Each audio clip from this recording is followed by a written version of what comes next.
येन तस्मै श्री गुरुवे नमः। श्री चैतन्य मनोभीष्टं स्थापितं येन भूतले स्वयं रूप कदा मह्यं ददाति स्वपदान्तिकं। वन्देऽहं श्रीगुरु श्रीयुतपदकमलं श्रीगुरून् वैष्णवांश्च श्रीरूपं साग्रजातं सहगण रघुनाथान्वितं तं सजीवं साद्वैतं सावधूतं परिजनसहितं कृष्ण चैतन्य देवं श्री राधा कृष्ण पादान् सहगण ललिता श्री विशाखान्वितंश्च नमो विष्णुपादाय कृष्णपृष्ठाय भूतले श्रीमते भक्तिवेदांत स्वामी निति नामिने नमस्ते सारस्वते देवे गौरवाणी प्रचारिणे निर्विशेष शून्यवादी पाश्चात्य देशतारिणे श्री कृष्ण चैतन्य प्रभु नित्यानंद श्री अद्वैत गदाधर श्रीवासादि गौर भक्तवृंद हरे कृष्ण कृष्ण कृष्ण हरे हरे हरे राम राम राम हरे हरे। कल हमने क्या डिस्कस किया था, कहाँ तक डिस्कस किया था, कोई बताएंगे?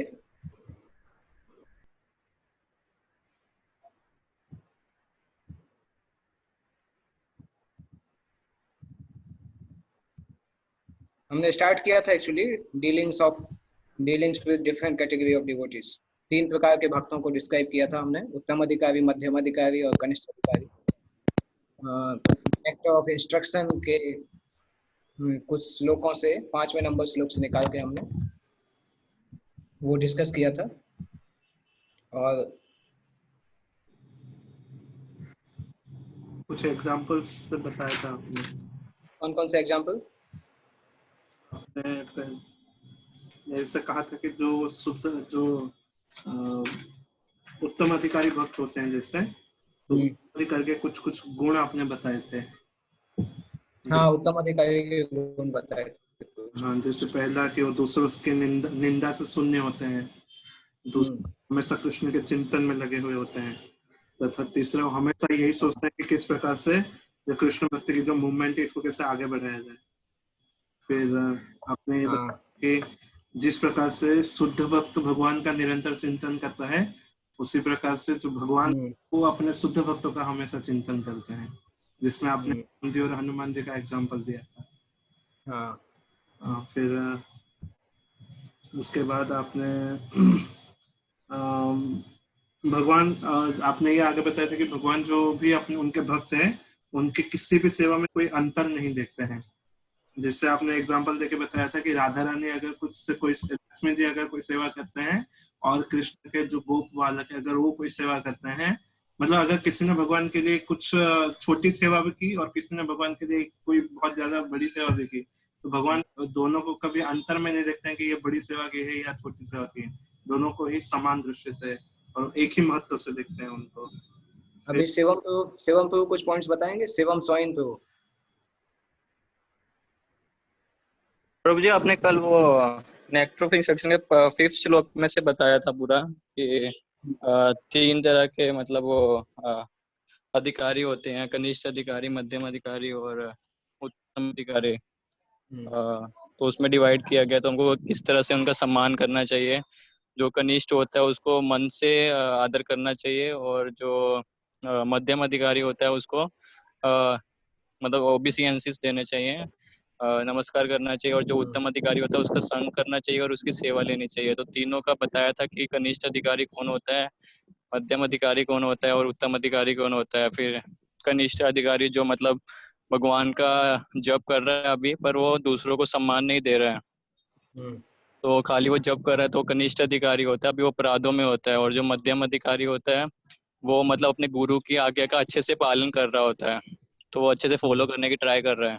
और जो उत्तम अधिकारी है वो जो अच्छे से फॉलो कर रहा है और वो पूरे प्रचार को आगे भी बढ़ाने के लिए, पूरे वर्ल्ड में प्रचार करने के लिए सोच रहा है, और जिसको देख के दूसरे के मुख में नाम का जप आ जाता है, बोल मतलब उसका भी मुख में हरे कृष्ण का मंत्र आ जाता है, बोलना चालू हो जाता है, तो वो उत्तम अधिकारी होता है। तो ऐसे आपने बताया था पूरा उसका। ओके। अच्छा, आप लोगों में से एक कोई यहाँ पे नाम लिखा आ रहा है MIA1, ये किसका है? MIA1 किसका है ये मोबाइल? हरे कृष्ण प्रभु, धन्यवाद प्रणाम। हरे कृष्ण। मैं कौशल वाघेला, मेरा अभी नंबर लिखना था नाम। आप रीनेम कर सकते हैं क्योंकि नाम से पता चलता है कौन है, नहीं तो पता नहीं चलता। हाँ नहीं, मैं कर देता हूँ। ठीक है, तो आज हमें स्पेसिफिकली देखना था डीलिंग्स विद सुपीरियर्स, सीनियर्स के साथ कैसा व्यवहार करना चाहिए, उसके ऊपर मेनली हम डिस्कस करेंगे। सीनियर्स में एक कैटेगरी होती है जो कि मेन तो होते हैं, कुछ कुछ उसमें कैटेगरीज हम देखेंगे। सबसे पहले सीनियर मोस्ट कौन होता है एक व्यक्ति के लिए, उसके दीक्षा गुरु, उसके गुरु जो है वो उसके लिए सीनियर मोस्ट होते हैं। क्योंकि शास्त्रों में ऐसा बताया गया है कि हर शिष्य के लिए गुरु जो है वो भगवान के समान होते हैं। आप लोगों ने इससे रिलेटेड स्टोरी भी सुनी है। प्रभुपाद जी शिष्य, जब प्रभुपाद ने उनको बताया था कि गुरु भगवान के समान होता है और शिष्य को गुरु को भगवान के समान मानना चाहिए, तो उस समय उनके शिष्य लोग थोड़े आशंकित हो गए थे प्रभुपाद के बारे में। फिर उन्होंने जाके प्रभुपाद से क्लैरिफाई किया था, तो प्रभुपाद ने बताया कि आध्यात्मिक गुरु भगवान के रिप्रेजेंटेटिव होते हैं, इसलिए जिस प्रकार से भगवान की सेवा करते हैं उस प्रकार से आध्यात्मिक गुरु की सेवा करनी चाहिए। और स्पिरिचुअल मास्टर कभी भी इस प्रकार से क्लेम नहीं करते हैं कि उनकी सेवा करनी, मतलब स्पिरिचुअल मास्टर हो सकता है कभी भी अपने आप को भगवान जैसा क्लेम नहीं करते, क्योंकि वो खुद भगवान के दास हैं।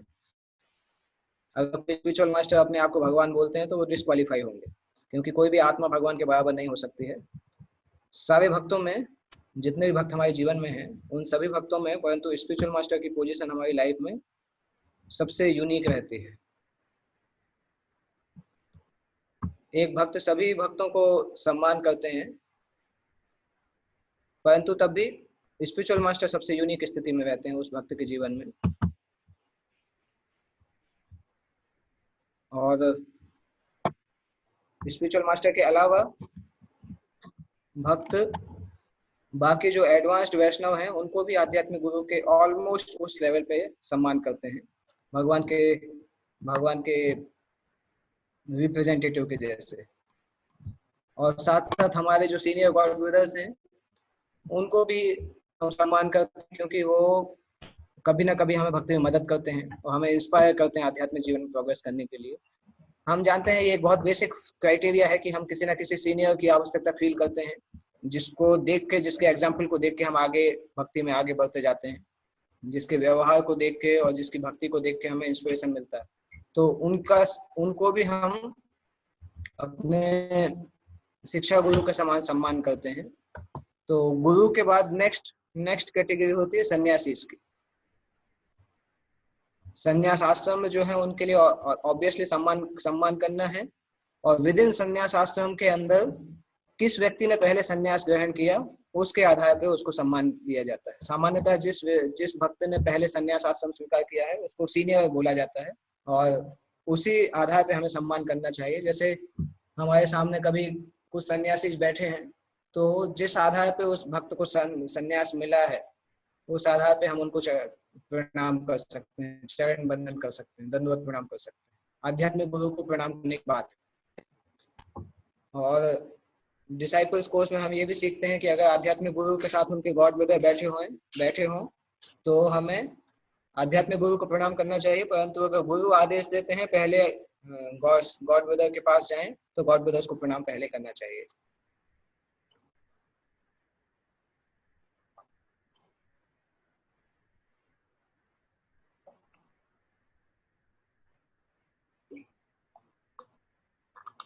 सन्यासी के बाद नेक्स्ट होते हैं ब्राह्मणर्स, मतलब सेकंड इनिशिएटेड डिवोटीज, जिनकी दूसरी दीक्षा हुई है। उनके लिए भी सेम क्राइटेरिया है, जिसका पहले इनिशिएशन हुआ है उसको उस हिसाब से सम्मान करते हैं। सेकंड इनिशिएटेड के बाद फर्स्ट इनिशिएशन होते हैं। फर्स्ट इनिशिएशन में भी सेम क्राइटेरिया चलता है, जिसकी दीक्षा पहले हुई है उस आधार पे सीनियरिटी को इन जनरल माना जाता है। और साथ साथ अगर कोई सीनियर है और साथ साथ एज में भी ज्यादा है तो उसको ज्यादा सम्मान दिया जाता है, क्योंकि वो दो प्रकार से सीनियर है, वयोवृद्ध और दीक्षा के आधार पे। उनकी आयु भी ज्यादा है और दीक्षा भी पहले हुआ है तो उनको सम्मान दिया जाता है। इसके बाद किस प्रकार से वैष्णवों को एड्रेस करना चाहिए।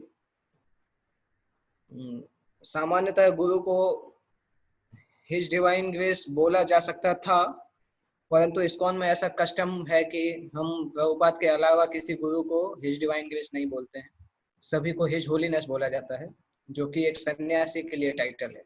हिज डिवाइन ग्रेस का मतलब होता है कृष्ण कृपा मूर्ति, और हिज होलीनेस का मतलब होता है परम पूज्य। तो सन्यासी को हिज होलीनेस बोलते हैं, श्रील प्रभुपाद को हिज डिवाइन ग्रेस बोलते हैं। इसके बाद जो गॉड ब्रदर्स हैं, गॉड ब्रदर्स को हिज ग्रेस बोला जाता है।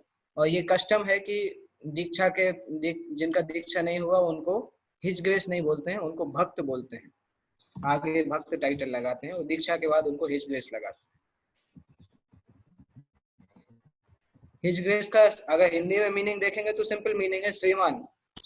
श्रीमान उसको हिंदी संस्कृत में बोला जाता है, उसको इंग्लिश में हिज ग्रेस बोला जाता है।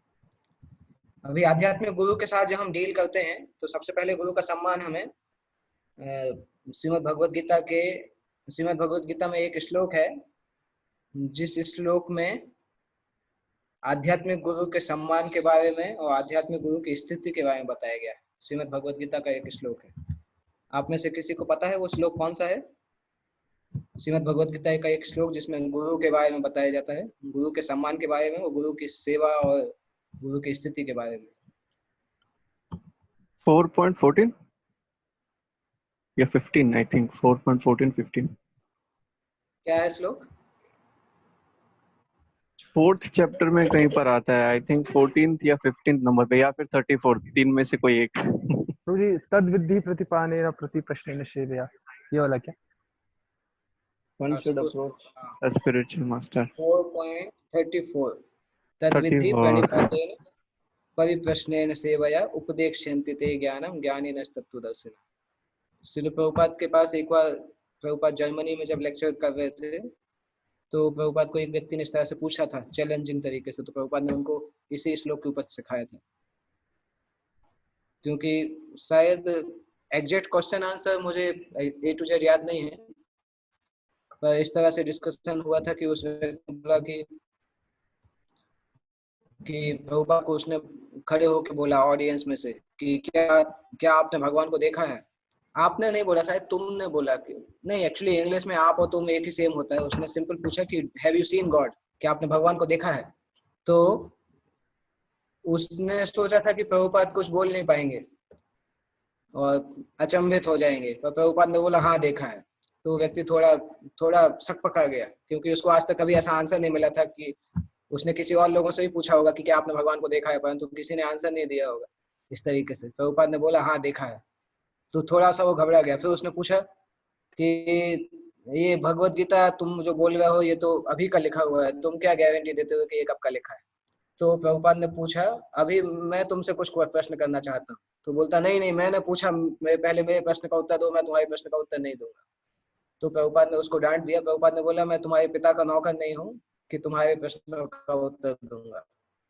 उसके बाद प्रभुपाद ने 1 घंटे तक इसी टॉपिक पे लेक्चर दिया था कि आध्यात्मिक गुरु के पास जाते हैं तो कभी भी चैलेंजिंग तरीके से प्रश्न नहीं पूछना चाहिए, क्योंकि ज्ञान का प्रवाह हमेशा ऊपर से नीचे की तरफ होता है।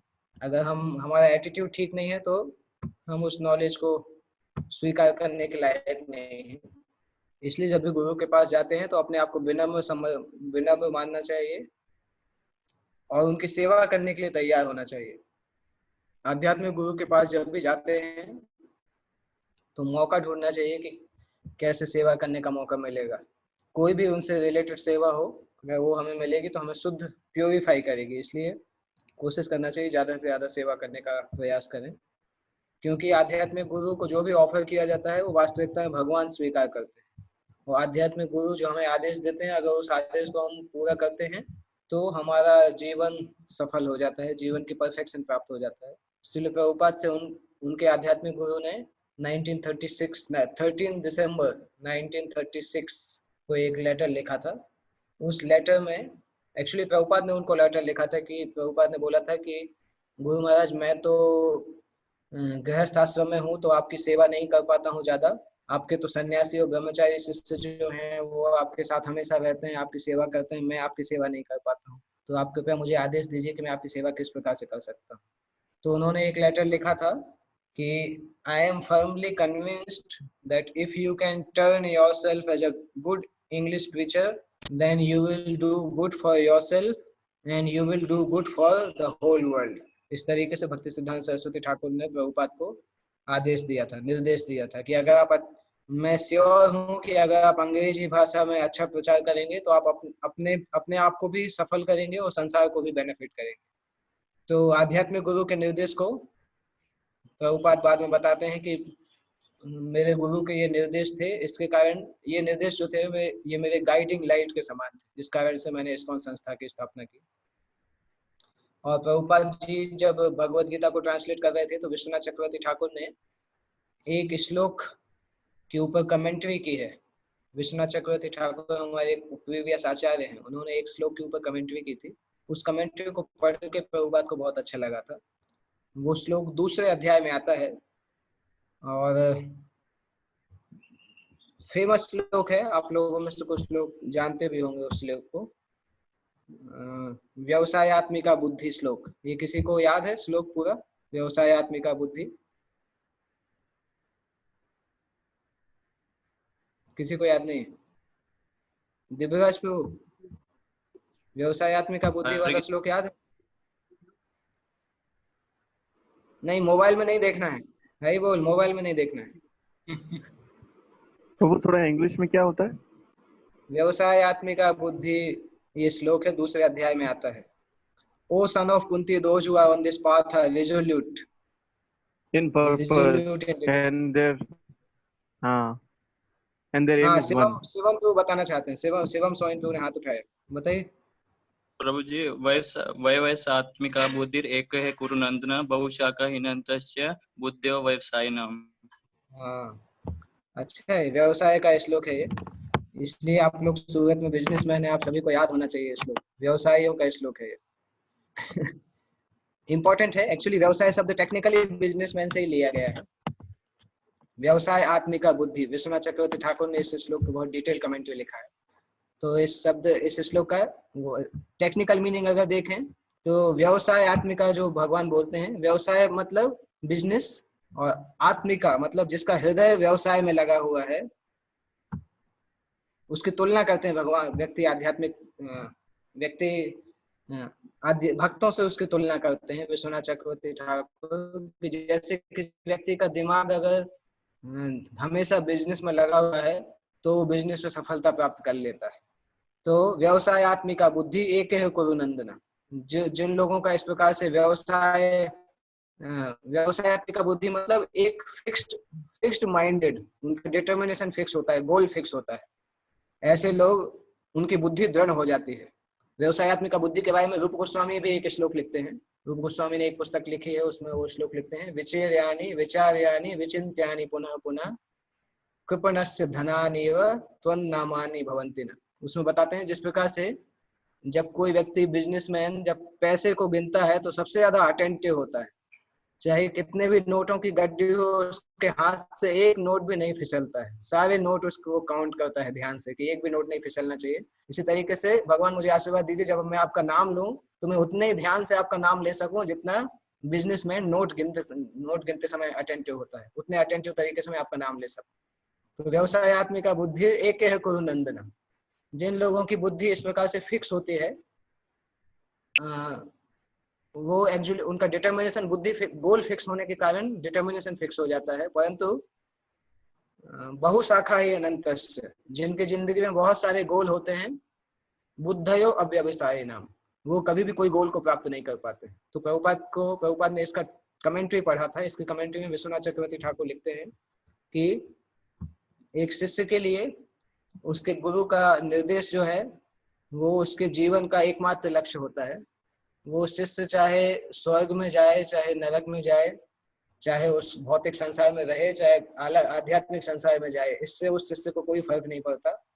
उसके लिए गुरु का निर्देश पूरा करना केवल उसका एक लक्ष्य होता है, बाकी सब चीजें सेकेंडरी होती है। इस तरह से विश्वनाथ चक्रवर्ती ठाकुर लिखते हैं कि प्रामाणिक गुरु का अगर कोई निर्देश है तो उसको पालन करना हमारे लिए गोलोक वृंदावन जाने से भी ज्यादा जरूरी होता है। इस तरह से विश्वनाथ चक्रवर्ती ठाकुर लिखते हैं। और प्रभुपाद बताते थे कि जब मैंने वो विश्वनाथ चक्रवर्ती ठाकुर का वो सेंटेंस पढ़ा तब मुझे बहुत इंस्पिरेशन मिला कि मैं भक्ति सिद्धांत सरस्वती ठाकुर के निर्देश को पूरा करने के लिए अमेरिका कैसे जाऊं, कैसे उनकी वाणी का प्रचार करूं। इस प्रकार से श्रील प्रभुपाद बताते हैं,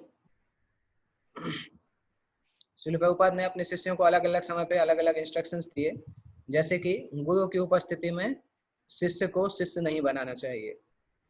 जैसे अगर किसी का संन्यास हो चुका है परंतु तब भी जब तक आध्यात्मिक गुरु इस संसार में उपस्थित हैं तब तक हमें शिष्य को अपने शिष्य नहीं बनाना चाहिए।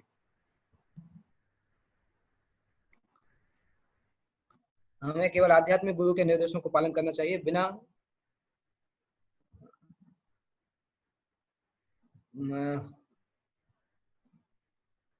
one should simply obey the instructions of the spiritual master without a question, except when we have an advanced realization to please the guru. आध्यात्मिक गुरु के निर्देशों को सामान्यतः हम डायरेक्टली मना नहीं करते हैं। अगर कोई हमें निर्देश मिला है तो कोशिश करते हैं उसको कैसे पूरा करना है। कभी सीनियर वैष्णव अगर हमें कुछ बताते हैं तो आध्यात्मिक गुरु के अलावा अगर कोई भक्त है तो उनसे हम एटलीस्ट अगर हमें कुछ विचार है तो क्लैरिफाई कर सकते हैं। पर दीक्षा गुरु के सामने ट्राई करना चाहिए कि जैसे इंस्ट्रक्शन मिले उसको उसी तरह से पालन करें। बाकी सभी के सामने हम क्लैरिफाई कर सकते हैं, तो दीक्षा गुरु के सामने कई बार एटिकेट ऐसा होता है कि उनको जो बोला जाए यस सर बोलना चाहिए, क्योंकि दीक्षा गुरु का स्तर अलग होता है भक्त के जीवन में।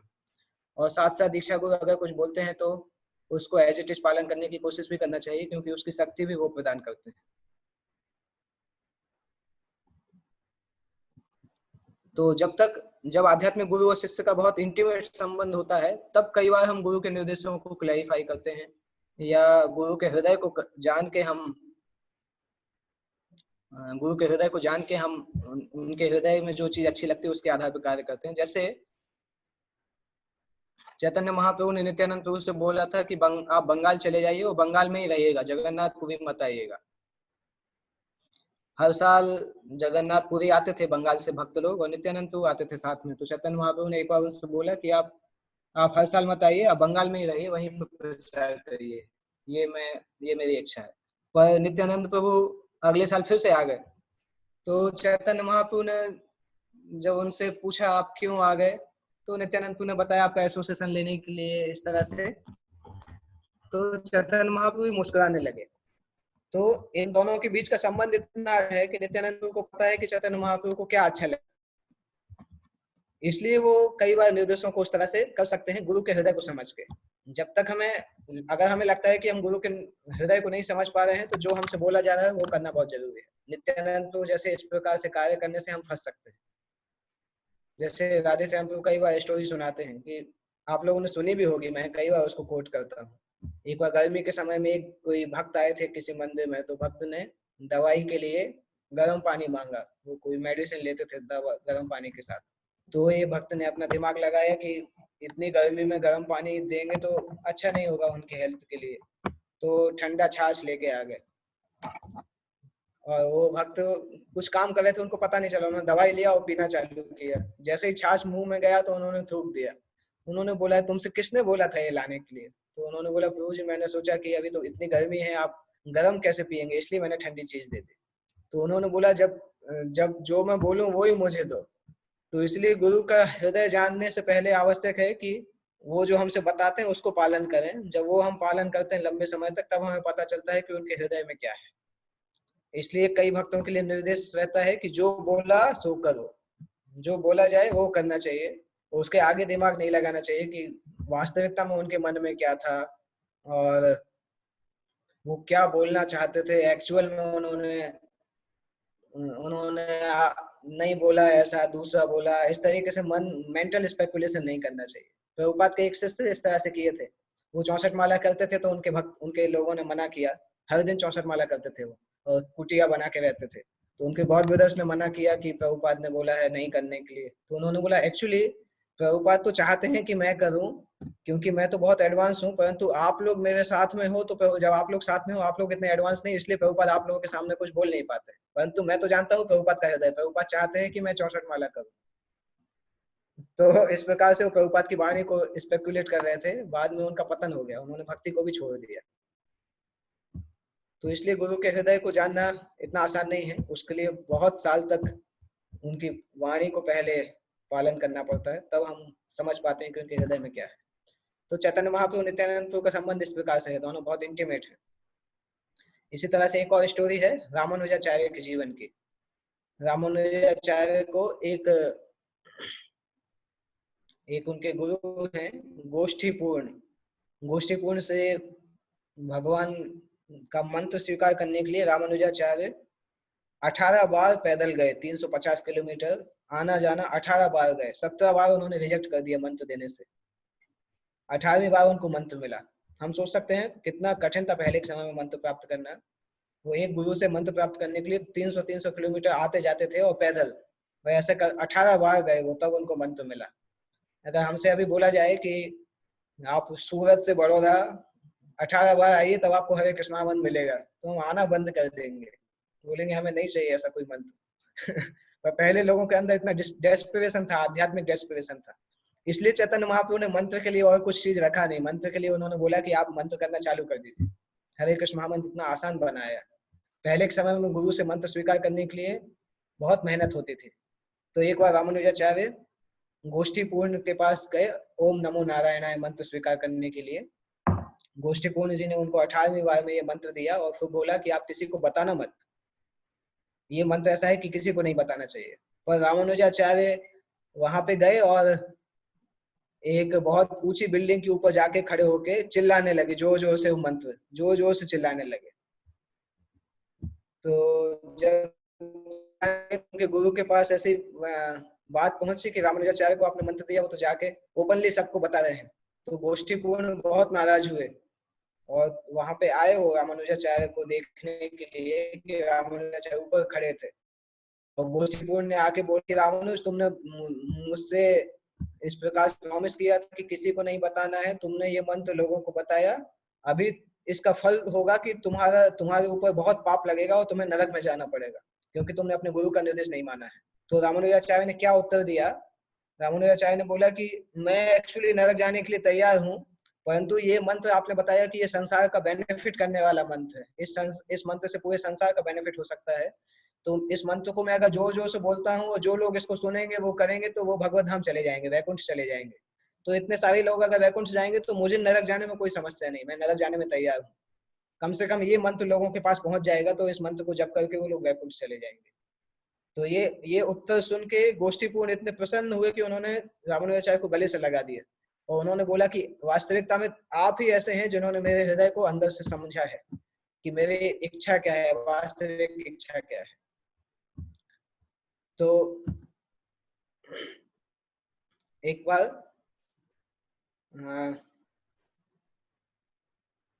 इसका एक और उदाहरण आता है। कई बार मंदिरों में फेस्टिवल टाइम पे क्या होता है, हम शू स्टॉल लगाते हैं। तो एक बार क्या हुआ, एक मंदिर में इस प्रकार से हुआ कि शू स्टॉल के ऊपर एक नोटिस लगाया था कि अपने जूते चप्पल शू स्टॉल में ही रखिए।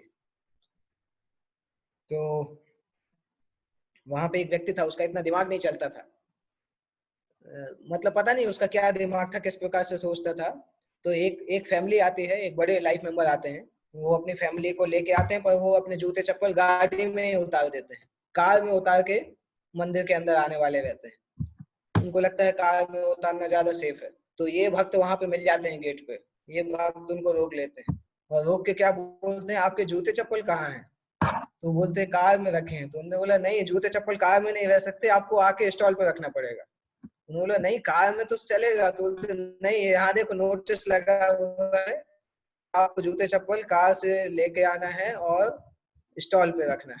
तो लाइफ मेंबर नाराज हुए, वो आके शिकायत किए यहाँ पे कि ये देखो क्या चल रहा है। वो जाके उस भक्त से पूछा तो उन्होंने बोला देखो ये नोटिस तो यहाँ लगा है कि शू स्टॉल पे जूते चप्पल रखना चाहिए।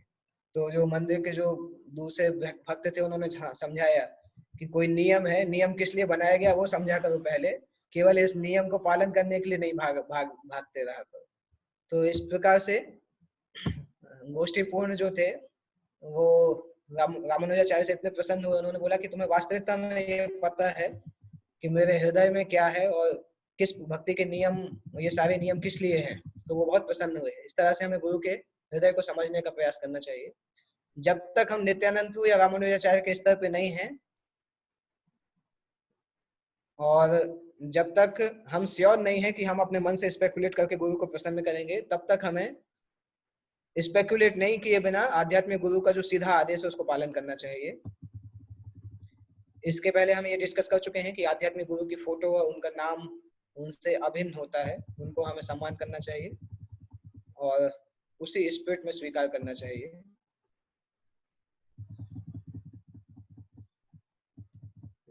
आप लोगों को मैंने पता नहीं, मुझे याद नहीं आ रहा है, जब ये सेक्शन चल रहा था तब मैंने लॉस एंजलिस टेम्पल का स्टोरी आप लोगों को सुनाया था कि नहीं। प्रभुपाद ने लॉस एंजलिस टेम्पल में जब प्रभुपाद गए थे 1970 में, तो प्रभुपाद ने देखा था कि एक डिसाइपल अपने कमरे में प्रभुपाद की फोटो उल्टी रखे हुए थे और प्रभुपाद की बुक को इस तरह से प्रिंट किया था कि उसके आगे हिज डिवाइन ग्रेस भी नहीं लिखा था, प्रभुपाद भी नहीं लिखा था, फाउंडर आचार्य भी नहीं लिखा था। तो प्रभुपाद उससे समझ गए थे कि यहाँ पे कुछ ना कुछ मायावाद फैल रहा है, क्योंकि ये लोग गुरु का सम्मान करना भूल गए। फिर प्रभुपाद ने मायावाद का डेफिनेशन बताया था कि मायावाद में गुरु भगवान क्यों बोला जाता है, क्योंकि शिष्य वेट करता है कि कब गुरु की मृत्यु होगी और गुरु को हटा के हम भगवान बन जाएंगे, इसलिए वो गुरु को भगवान बोलते हैं। भगवान बोलने का ये मकसद, उसके पीछे ये मकसद होता है कि कब जब मैं गुरु बनूंगा तो मैं भी भगवान बन जाऊंगा। तो प्रभुपाद ने वो टेंडेंसी लॉस एंजलिस मंदिर में देखी थी, भक्तों को बहुत डांटा भी था और प्रभुपाद को मंदिर छोड़ के आ गए थे। वो एक लंबा सेक्शन है, पूरा चैप्टर है प्रभुपाद की लीलामृत के अंदर। इसके बाद शिष्य को कभी भी गुरु को निर्देश नहीं देना चाहिए, हमें गुरु को इंस्ट्रक्ट नहीं करना चाहिए। अगर हमें आध्यात्मिक गुरु के सामने कोई चीज प्रेजेंट करना है और हमारे मन में ये है कि हेल्प हो सकती है, तब भी हमें विनम्र तरीके से उसको प्रेजेंट करना चाहिए, केवल इन्फॉर्मेशन के जैसे। इस प्रकार से प्रेजेंट नहीं करना चाहिए कि जैसे हम उनको सजेस्ट कर रहे हैं या इंस्ट्रक्ट कर रहे हैं। विनम्र तरीके से इन्फॉर्म कर सकते हैं कि ऐसी ऐसी वस्तु है, आपका जैसा आदेश हो उस प्रकार से करिए। क्योंकि जैसे ही हम आध्यात्मिक गुरु को वो इंस्ट्रक्ट करने की मोड में आते हैं, उसी तरीके से अपराध प्रारंभ हो जाता है। जैसे रामचंद्रपुरी जो थे, रामचंद्रपुरी का स्टोरी पता है आप लोगों को? कोई बताना चाहेगा रामचंद्रपुरी का क्या स्टोरी है, किस प्रकार से उन्होंने अपने गुरु के प्रति अपराध किया था? कोई याद है रामचंद्रपुरी का स्टोरी?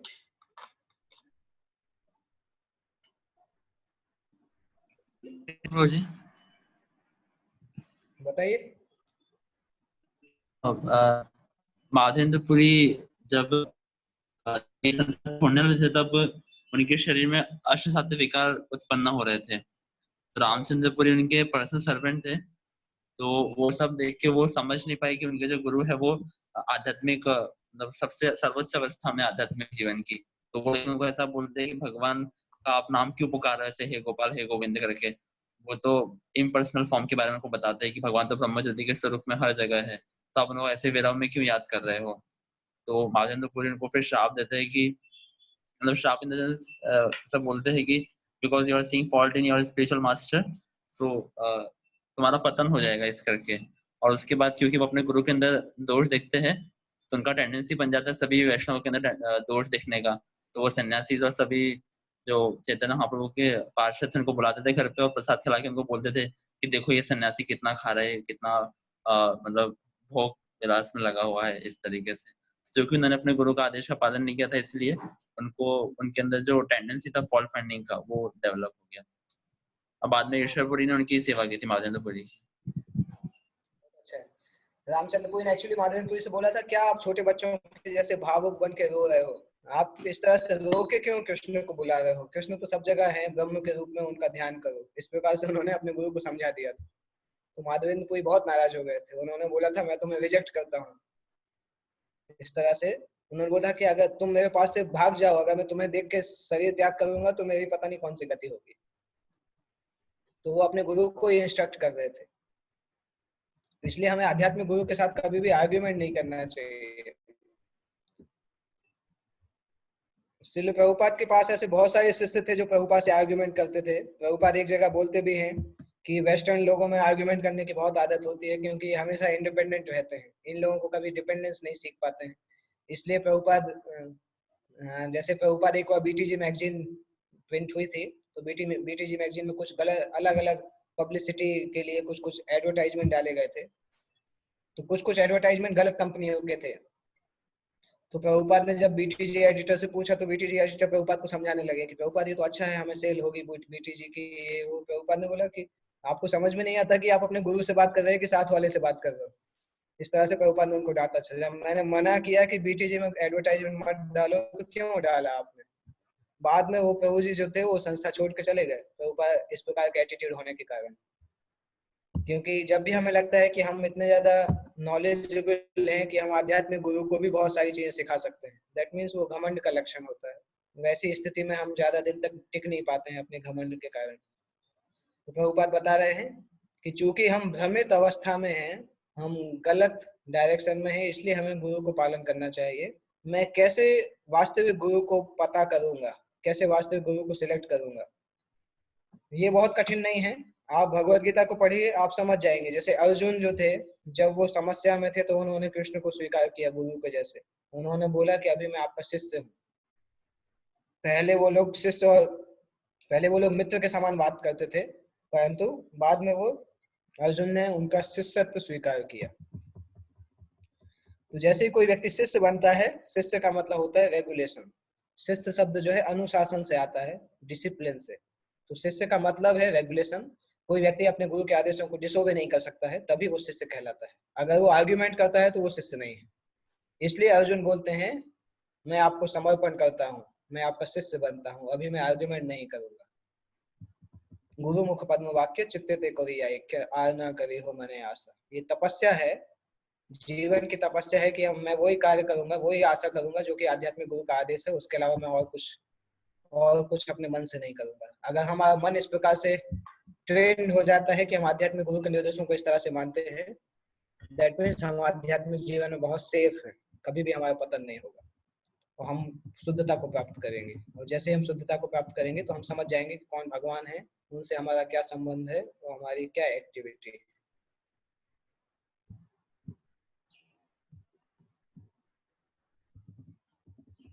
ओके, जस्ट एक पास टाइम और है। एक्चुअली ये टॉपिक बहुत बड़ा है, आज कंप्लीट नहीं होगा क्योंकि अभी भी 2-3 पेज बाकी है इस टॉपिक के। मतलब डीलिंग विद सुपीरियर, उसके बाद इक्वल आएगा, उसके बाद इंफीरियर आएगा। तो ये एक एग्जांपल है। राय राम प्रभु न्यूयॉर्क से आते हैं बैक टू गॉडेड मैगजीन के बारे में डिस्कशन करने के लिए। प्रभुपाद ने कंप्लेन की थी, ये एक और केस है बैक टू गॉडेड से रिलेटेड। प्रभुपाद जी ने कंप्लेन की थी कि हाँ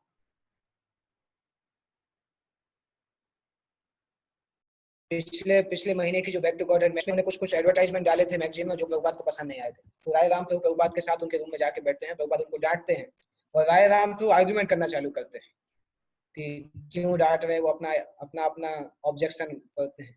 अभी सीढ़ियों पे, कमरे के नीचे सीढ़ियों पे गर्ग मुनि प्रभु और दूसरे भक्त खड़े रहते हैं और जैसे ही एक नए भक्त वहां पे जाके सुनने का प्रयास करते हैं, गर्ग मुनि प्रभु भगा देते हैं वहां से कि ये सब बड़े लोगों की बातें हैं, तुम बीच में मत आओ, तुम सुनोगे तो तुम्हारा फिर डिस्टर्ब हो जाएगा।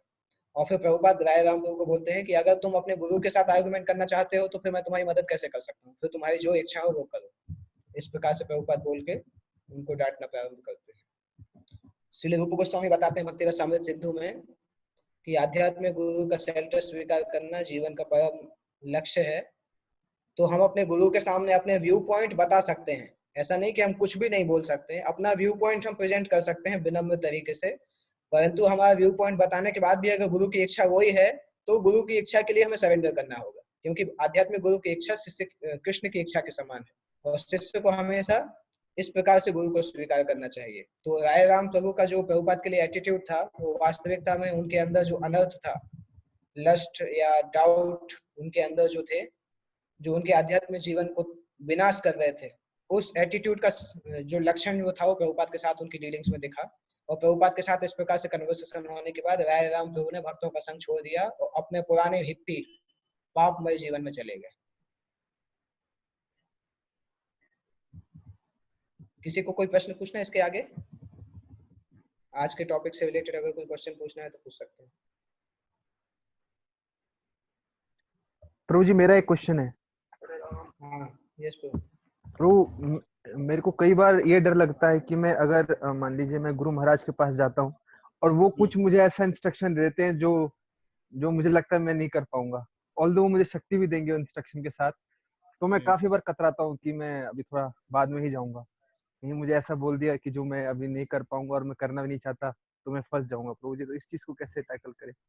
अपना व्यू पॉइंट बता सकते हैं किस कारण से आप अभी उस समय नहीं कर पाएंगे, ऐसा व्यू पॉइंट तो बता सकते हैं अपना कम से कम। जैसे जब मैं जॉब कर रहा था तो मैंने अपने स्पिरिचुअल मास्टर से एक प्रश्न किया था। जॉब हम मंदिर में आए थे, क्लास भागवतम क्लास में मैंने एक प्रश्न किया था, तो वो प्रश्न एक्चुअली मैरिजेस से रिलेटेड था। तो मैंने जब प्रश्न किया कि कितने प्रकार की मैरिज होती है, तो गुरु महाराज ने सबसे पहले उत्तर दिया, तुम इसके बारे में जान के क्या करोगे, तुम्हें तो मैरिज नहीं करनी, तुम तो ज्वाइन करने वाले हो। उस समय तक मेरा विचार नहीं था ज्वाइन करने का इतना ज्यादा, पर गुरु महाराज ने सबके सामने इस तरह से बोला कि why do you want to ask about this, you are not supposed to marry, you are supposed to join full time. तो वो उस तरह से उनका इंस्ट्रक्शन था। बाद में मैंने बात भी किया, फिर मैंने अपनी स्थिति बताई कि मेरी सिस्टर की मैरिज होने ही बाकी है और वो सब वस्तुएं। तो फिर गुरु महाराज ने स्वीकार किया था कि अपनी जिम्मेदारी पूरी करो, उसके बाद आके ज्वाइन करना। तो अपना व्यू पॉइंट तो बताया जा सकता है उस परिस्थिति में। ठीक है, ठीक है प्रभु जी, ओके हरे कृष्ण। ओके। और कोई क्वेश्चन?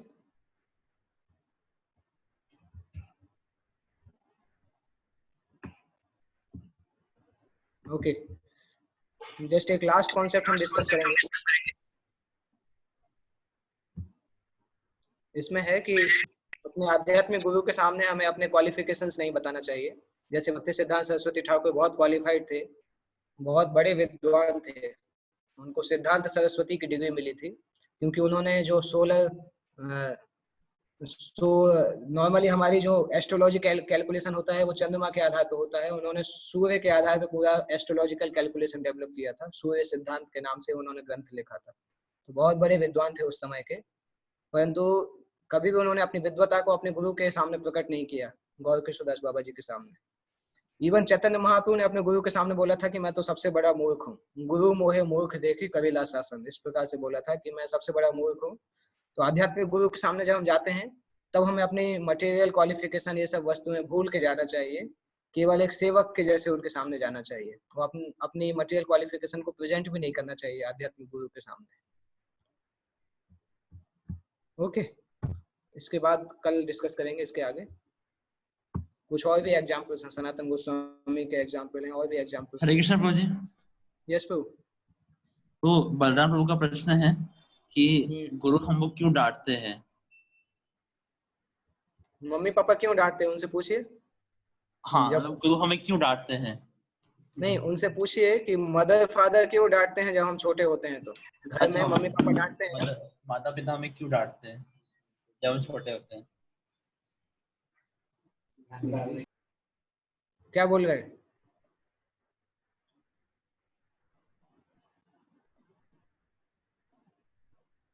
बलराम प्रभु बोल रहे हैं कि वो हमसे प्रेम करते हैं इसलिए। हाँ, इसीलिए गुरु हमसे प्रेम करते हैं, हमारे आध्यात्मिक जीवन को शेप देना चाहते हैं। जैसे माता पिता अगर बचपन में नहीं डांटेंगे तो हम कुछ करेंगे नहीं, जीवन में कुछ नहीं करेंगे। इसी तरह से अगर गुरु हमें नहीं डांटेंगे तो आध्यात्मिक जीवन में हम कुछ नहीं करेंगे। तो उनका डांटना हमें सुधारने के लिए है। ओके, हरे कृष्ण प्रभु। कौन? शिवानंद प्रभु। यस, बताइए। मेरे